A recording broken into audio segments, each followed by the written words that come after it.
Hi guys, and welcome to Connor's Mathland. In combinatorics problems, you have likely met a problem like this. If Alice, Bob, and Chris have a total of 7 apples, what are the different possible combinations of apples that they could have? Well, for example, we could have a situation where Alice had 0 apples, Bob had 2 apples, and Chris had 5 apples. We could have another where Alice 1, Bob would be 0, and Chris would be 6. And we could have so many more different combinations. How many ways are there? Well, this is equivalent to saying the number of non-negative integer solutions to the equation x plus y plus z equals 7. But still, with limited understanding of combinatorics, it is extremely difficult to solve this type of problem. Therefore, today I'll be introducing a new strategy which we call stars and bars. So now the question turns into this. How many ordered triples x, y, z are there to the equation x plus y plus z equals 7, given that x, y, and z are non-negative integers? We can't really use any combinatorics to solve this directly.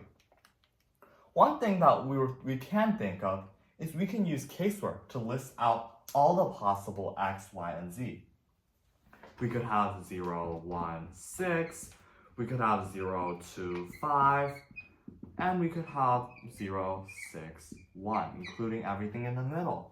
We could then let x equals 1, and we could have 1, 1, 5. But this, as you can see, is going to take hours, because we have to casework all the way from x equals 0 to x equals 7, which is not an easy task. And even if we could do this for a small number like 7, what if instead of 7, we change this to become 99 or 999? Then casework would not solve the problem anymore. Therefore, we can create a bijection that links this equation to something simpler. Alright, so let's say we have 7 stars. And we want to put the 7 stars into 3 piles. The first pile would be x, the second pile would be y, and the third pile would be z.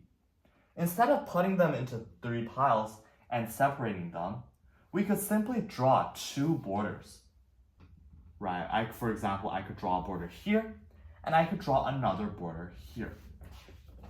So in this case, x would be equal to 2, y would be equal to 3, and z would be equal to 2, where we get the solution of x equals 2, y equals 3, z equals 2. And 2 plus 3 plus 2 indeed does equal 7. We can even place the borders on the outside, where we could place them somewhere like here, and somewhere like here.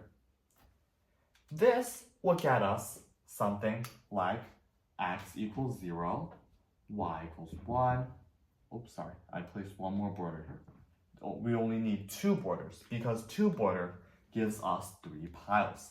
So this would give us x equals 0, y equals 1, and z equals 6. So we can turn this problem into this.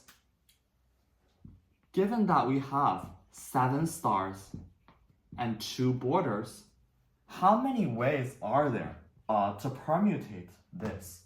In other words, in a row of 7 stars and 2 borders, how many ways are there to choose 2 spots so that those 2 spots can be the borders and all the other spots are stars?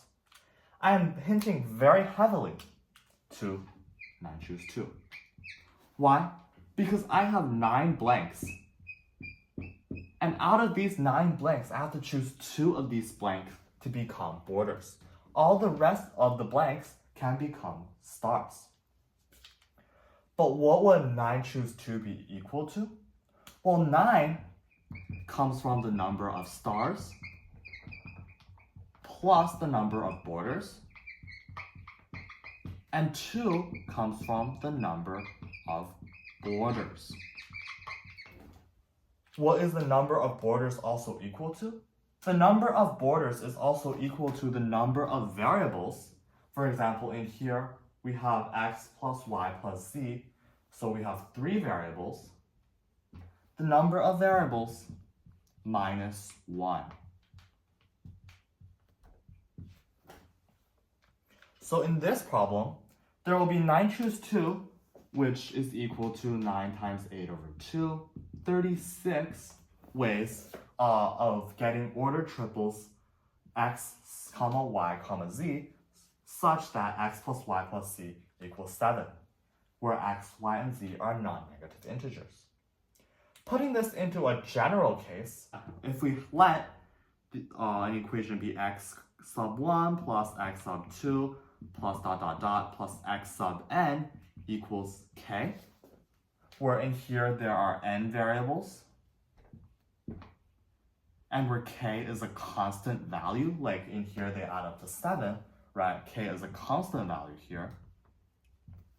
The number of non-negative ordered triples x1, x2, x3, xn is going to be equal to the number of stars, which how many stars are there? There are k stars, plus the number of borders, which we already discussed is the number of variables n minus 1. Choose the number of variables minus 1, or the number of borders. So more generally, right, whenever we have an equation, this type of equation, solving for non-negative integer solutions, the amount of ordered triples would be equal to k plus n minus 1, choose n minus 1. Okay, now what if we restricted x, y, and z to be only positive integers?